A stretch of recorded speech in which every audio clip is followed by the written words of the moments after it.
மாவட்டம் பெரியகுளம் அருகே உள்ள கைலாசப்பட்டி பண்ணை வீட்டில் முன்னாள் முதலமைச்சர் ஓ பன்னீர்செல்வம் செய்தியாளர்களை சந்தித்தார். அப்போது அவர் பேசுகையில், அதிமுக அனைவரும் ஒன்றிணைய நான் தயாராக இருக்கிறேன். டிடிவி தினகரனும் என்னுடைய அருமை அண்ணன் எடப்பாடி பழனிசாமியும் இதற்கு தயாரா என்பதை அவர்களிடம் கேட்டுச் சொல்லுங்கள் என கேள்வி எழுப்பினார். மேலும் கூட்டணி தொடர்பாக தன்னுடைய நிலைப்பாடு குறித்து யூகங்களின் அடிப்படையில் வதந்திகள் பரப்புவதை ஊடகங்கள் தவிர்க்க வேண்டும் என்றும் அதுவே ஜனநாயகத்திற்கு அழகு என்றும் தெரிவித்தார். தற்போது அதிமுக தொண்டர்களின் உரிமைகளை மீட்கும் நோக்கில் அதிமுக தொண்டர்கள் உரிமை மீட்புக் கழகம் என்ற அமைப்பு சட்ட போராட்டம் நடத்தி வருவதாகவும் கூறினார். ராமநாதபுரம் நாடாளுமன்ற தொகுதியில் பலாப்பழச் சின்னத்தில் சுயேட்சையாக போட்டியிட்டது தங்களிடம் தொண்டர்கள் உள்ளனரா என்பதை நிரூபிப்பதற்காகத்தான் என்றும் அப்போது பல்வேறு இடையூறுகள் செய்யப்பட்டதை அனைவரும் அறிவார்கள் என்றும் ஓபிஎஸ் குறிப்பிட்டார். தொண்டர்களும் மக்களும் தன் பக்கம் இல்லை என்ற செயற்கையான சூழல் திட்டமிட்டு உருவாக்கப்பட்டதாகவும் அவர் குற்றம் சாட்டினார். தொண்டர்களின் உரிமையை காக்க வேண்டும் என்பதே தங்களின் அடிப்படை நோக்கம் என்றும் அதற்காகத்தான் சட்ட போராட்டம் நடத்தி வருகிறோம் என்றும் தெரிவித்த அவர், அதிமுக ஒன்றிணைய வேண்டும் என்பதே தன்னுடைய இறுதி இலக்கு, தனிப்பட்ட அரசியல் வெற்றிக்காக புதிய கட்சி தொடங்க வேண்டும் என்ற எண்ணம் இல்லை என்றும் தெளிவுபடுத்தினார். மேலும் தேசிய ஜனநாயக கூட்டணி வெற்றி பெற்று அதிமுக தலைமையில் மீண்டும் ஆட்சி அமைய வேண்டும் என்பதே தன்னுடைய நிலைப்பாடு என்றும் ஓபிஎஸ் கூறினார். இந்த நிலையில் அரசியல் ரீதியாக குறிப்பிடத்தக்க விஷயமாக ஓ பன்னீர்செல்வம் ஏற்கனவே அதிமுக கட்சியிலிருந்து இடைக்காலமாக நீக்கப்பட்டவர் என்பதும் கட்சியின் அடிப்படை உறுப்பினர் பதவியிலிருந்தும் விலக்கப்பட்டவர் என்பதும் அரசியல் வட்டாரங்களில் நினைவூட்டப்படுகிறது. தற்போது அதிமுகவின் பொதுச் செயலாளராக எடப்பாடி கே பழனிசாமி செயல்பட்டு வரும் நிலையில் தேசிய ஜனநாயக கூட்டணியிலுள்ள பல்வேறு கூட்டணி கட்சி தலைவர்கள் அதிமுக தொடர்பான இறுதி அரசியல் முடிவுகளை எடப்பாடி பழனிசாமியே அறிவிப்பார் என்ற எதிர்பார்ப்பில் காத்திருப்பதாகவும் அரசியல் வட்டாரங்கள் தெரிவிக்கின்றன.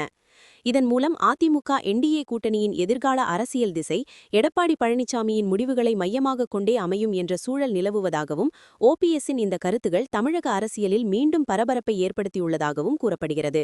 இந்த கூட்டத்தில் கழகத்தினுடைய அனைத்து தேனி மாவட்டத்தில் கழகம் ஒன்றாக இருக்கும்போது என்னென்ன நிர்வாகிகள் இருந்தார்களோ அவர்களெல்லாம் அப்படியே இருக்காங்க. அவருடைய மனதின் குரலாக அறிய வேண்டும் தான் நான் இங்கு வந்து இந்த கூட்டத்தை கூட்ட சொன்னேன். மாவட்ட கழகத்தில் நேற்று தான் சொன்னேன்.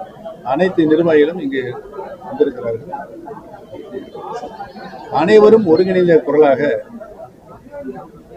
தலைமை அனைத்து இந்திய அண்ணா திராவிட முன்னேற்ற கழக தொண்டர்களின் உரிமையை மீட்டெடுக்கின்ற கழகமாக இருக்கின்ற இந்த கழகத்துடைய தலைமை முடிவுக்கு நாங்கள் கட்டுப்படுவோம் என்று சொல்லியிருக்கிறார்கள். அனைவரும் ஒருமித்த குரல். அண்ணன் ஓபி ஆசைப்பட்டு இருக்கிறார் என்று சொன்னீர்கள். அது அவருடைய ஆசை. அந்த கூட்டத்தில் இதன் மூலம் அவருக்கு அழைப்பு கொடுக்கிறார் அப்படின்னு சொல்லியிருக்காரு. மூலமாக அவருக்கு நட்பின் அடையாளமாக அவர் அந்த அழைப்பை விட்டிருக்கிறார். தேசிய ஜனநாயக அதிமுகவிற்கு ஓ பன்னீர்செல்வம் அவர்களை இந்த அளவுக்கு உயர்த்தி கொண்டு போய் சேர்த்த அதிமுகவிற்கு அவர் நன்றிக்கடன் செய்ய வேண்டும் என்றால் இது ஒரு நல்ல வாய்ப்பு. தேசிய ஜனநாயக கூட்டணியில் இணைவதுதான் நல்ல வாய்ப்புன்னு அவர் சொல்லியிருக்காரு. நான் ஒரு கருத்தை சொல்றேன்.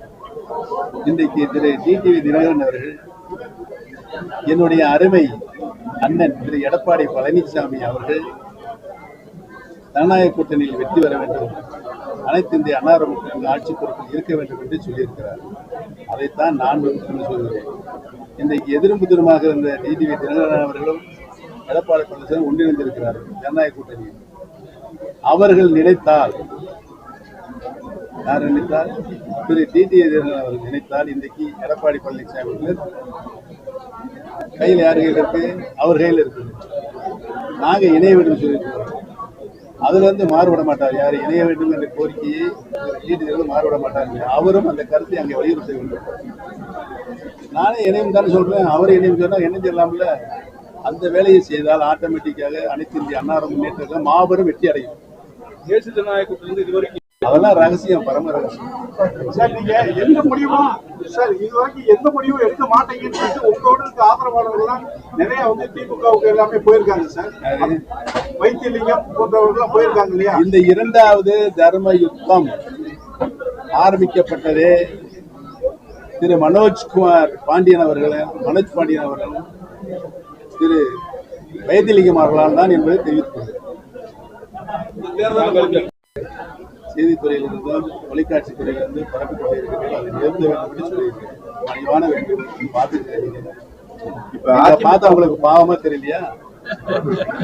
அந்த மாதிரி பொய் செய்திகளை வெளியிட்டு கொண்டு இருக்கீங்க. இப்ப அண்ணன் எந்திரிச்சு ஏதாவது கொஞ்சம் சத்தம் போட்டு பேசினாரு. பொறுமையா இருங்கப்பா. அதை வந்து இங்க குழப்பம் பண்ணி ஒரு பத்திரிகை ஒரு தொலைக்காட்சியை போட்டு இது எந்த விதத்துல நியாயம் இருக்கு சொல்லுங்க. விழுப்புரம் வந்து ஒட்டுமொத்த பொருளாக ஒழித்துக் கொண்டிருக்கிறார். இது எங்க குழப்பம் வந்துச்சு? எதுக்கு அந்த தொலைக்காட்சி அதுக்கு முந்திக்கிட்டு போய் செய்தி போடுறீங்க? குழப்பம் விளைவிக்க வேண்டும் என்று சில செய்திகளில் அது வந்திருக்கிறது, அது தவிர்க்கப்பட வேண்டும். ஆனா மக்கள் தெளிவா இருக்காங்க. நீங்க என்ன குழப்பனாலும் மக்கள் தெளிவா இருக்காங்க. கழகத்தினுடைய சட்ட விதியை மீட்டெடுப்பதற்காக சட்ட போராட்டம் நீதிமன்றத்தில் நடைபெற்றுக் கொண்டிருக்கிறது. இந்த தேர்தல் வந்து புறக்கணிக்கிறீங்க. நீங்களா இப்பதான் சொன்னேன், நீங்களா ஒரு கருத்தை திணிக்காதீங்க. தமிழக மக்கள் எடுத்து தொடர் திணிக்காதீங்க சொல்றேன். ஏன் முன்னாலே உட்காந்து நீங்க திணிக்கிறீங்க? எப்படி சொல்லுங்க? எது சின்ன பேசுங்களா?